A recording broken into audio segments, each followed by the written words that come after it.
¿Cómo era realmente la vida de un espartano promedio? Esparta llegó a ser la única ciudad griega que se consideró un estado y una sociedad con reglas y dinámicas muy distintas a las que predominaban en el resto de Grecia. En especial, porque buscaba que tanto hombres como mujeres tuvieran relevancia social. La vida del espartano promedio implicaba sacrificios, disciplina, deberes y un fuerte entrenamiento físico para hombres y mujeres. Aunque éstas recibían otra formación, eran quienes tenían propiedades y el poder económico. Los hombres espartanos solo eran útiles si cumplían los requisitos que establecía el Estado, y el matrimonio únicamente era un medio para la reproducción. La sociedad espartana exigía ciudadanos atléticos, despreciaba a los enfermos y débiles, y ridiculizaba a los esclavos. Esto es solo un adelanto de cómo funcionaba todo. Por eso, te invitamos a seguir viendo este video para que profundicemos sobre estos y otros aspectos de la vida del espartano promedio. Antes de meternos a fondo, no olvides suscribirte a nuestro canal y activar las notificaciones para mantenerte al día con nuestras actualizaciones. Su estructura social. En Esparta, salvo algunas excepciones, existía un sistema que buscaba la igualdad entre hombres y mujeres. Sin embargo, la sociedad estaba dividida por estratos. Los espartiatas se ubicaban en la clase más alta. Eran los únicos ciudadanos con derechos legales y políticos, y solo ellos podían dirigir el Estado. Los periecos, la clase social que les seguía. Sus miembros vivieron tranquilos y sin mayores problemas. Era una clase integrada por habitantes extranjeros, incluyendo herreros, comerciantes y encargados de la comunicación con las ciudades vecinas. Aunque no eran guerreros, algunos podían formar parte del ejército. Los herreros fabricaban armas y armaduras. Eran contribuyentes y tenían derechos civiles, como el de aprender a leer y escribir y tener tierras a su nombre. Los hilotas, en la base de la estructura social se ubicaban los esclavos de los espartanos. Conformada por quienes hacían los trabajos domésticos y los granjeros, era la clase más abusada y vilipendiada. Se dice que procedían de la antigua ciudad de Helos, invadida por el ejército espartano, por lo que sus habitantes pasaron a ser propiedad del Estado. Los hilotas podían ser liberados si se unían al ejército, pero ni así dejaban de ser avergonzados. Los espartanos podían matar a un hilota periódicamente con la venia del Estado. El destino de los bebés varones. En Esparta, el legislador Licurgo creó en el siglo VII a.C. un consejo de inspectores llamado Gerusía, Consejo de Ancianos. Estaba conformado por 30 hombres, 28 debían tener mínimo 70 años, y los otros 2 eran los 2 reyes de Esparta. Entre sus funciones estaba verificar el estado de salud de los varones recién nacidos. Para los espartanos, la vida de un varón estaba consagrada a la milicia y a la guerra.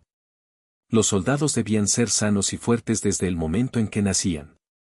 Prácticamente después de nacer, el varón era revisado para ver si tenía alguna malformación. Si su apariencia física lucía bien, el siguiente paso era probar su fortaleza. Para constatar esto, en lugar de bañarlos con agua, lo hacían con vino, pues este licor solo era apto para resistentes. Si un bebé era débil, presentaría convulsiones y luego moriría. Otra forma de hacerlos fuertes era que sus padres y la servidumbre los dejaran llorar, además de exponerlos a la soledad y la oscuridad. Esto los hacía fuertes de carácter y era el preludio para la formación del soldado ideal.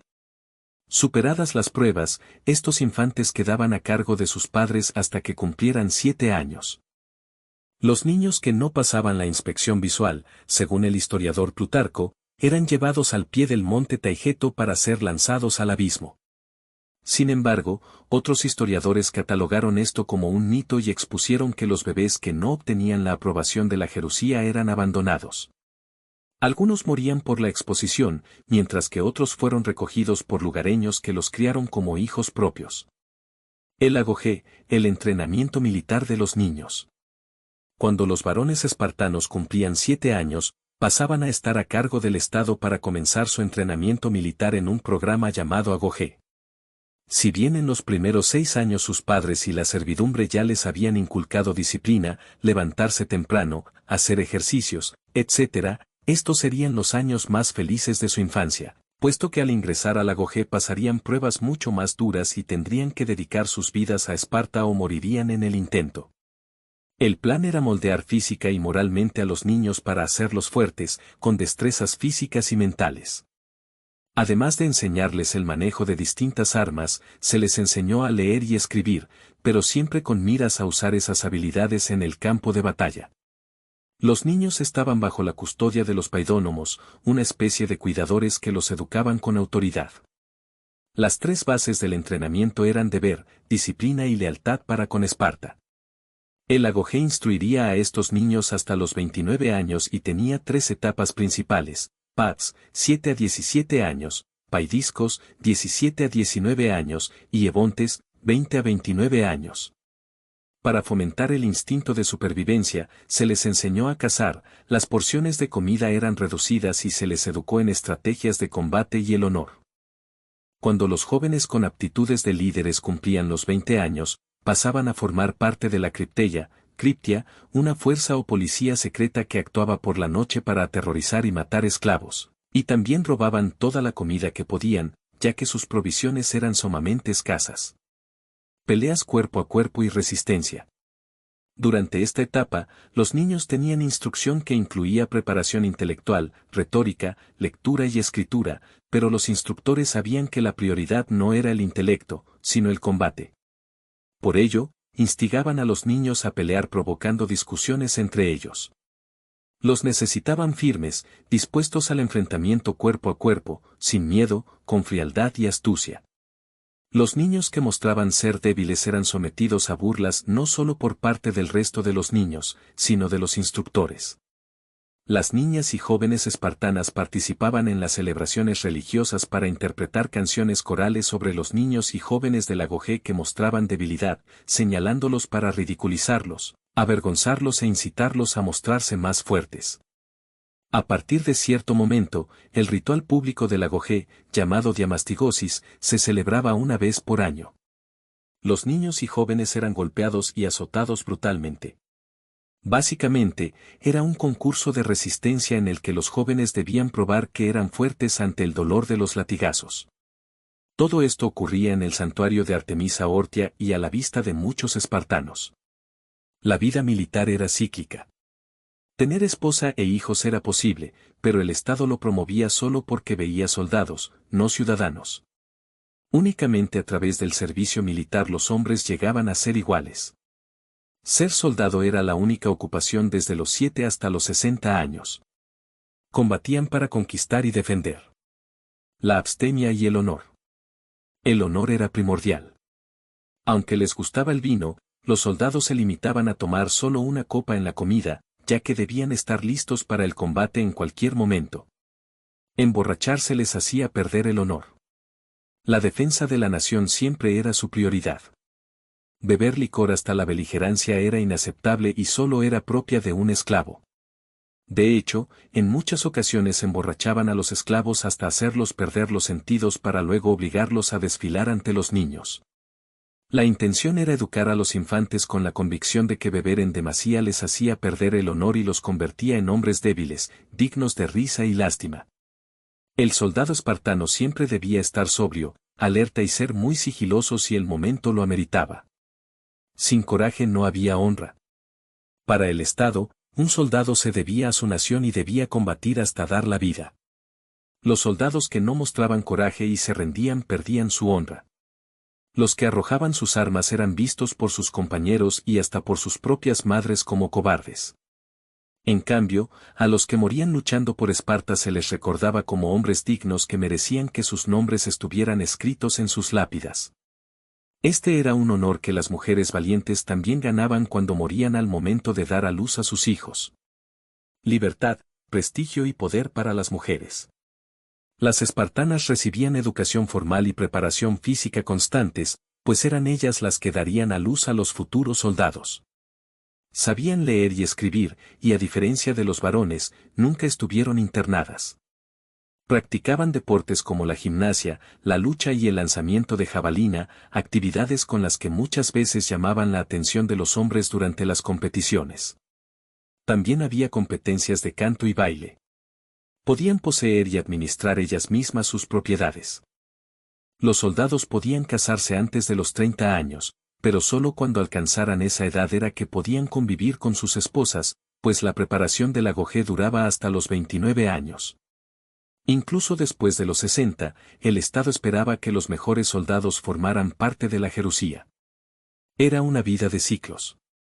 Vestimenta y calzado.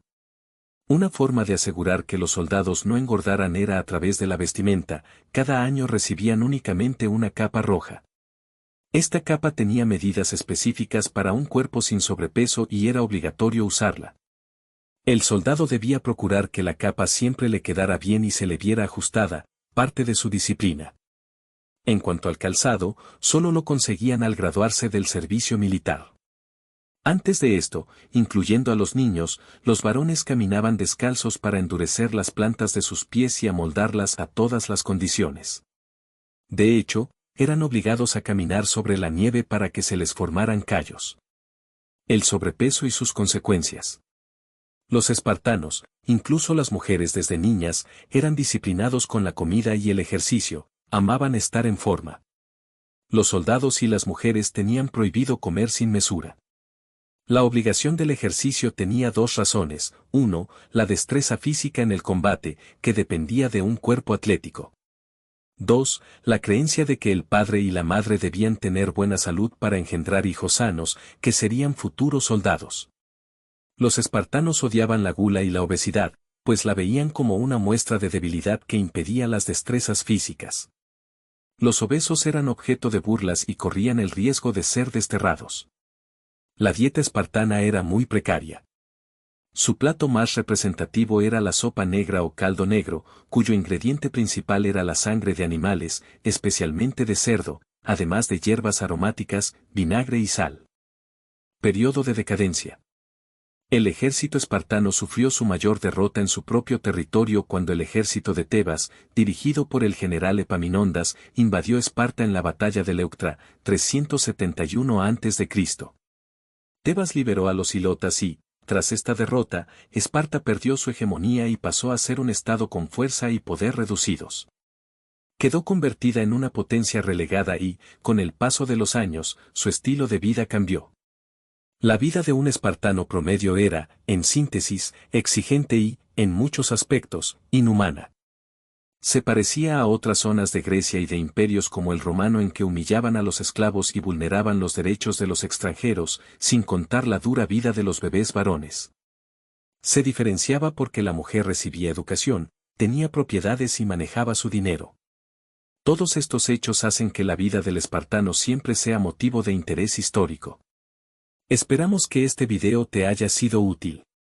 Si tienes algo que agregar, por favor compártelo con nosotros en la sección de comentarios.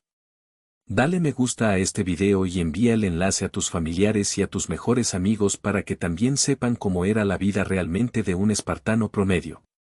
Si eres nuevo en nuestro canal, no olvides suscribirte. No se te olvide seguirnos en todas nuestras redes, que estarán aquí abajo en la descripción.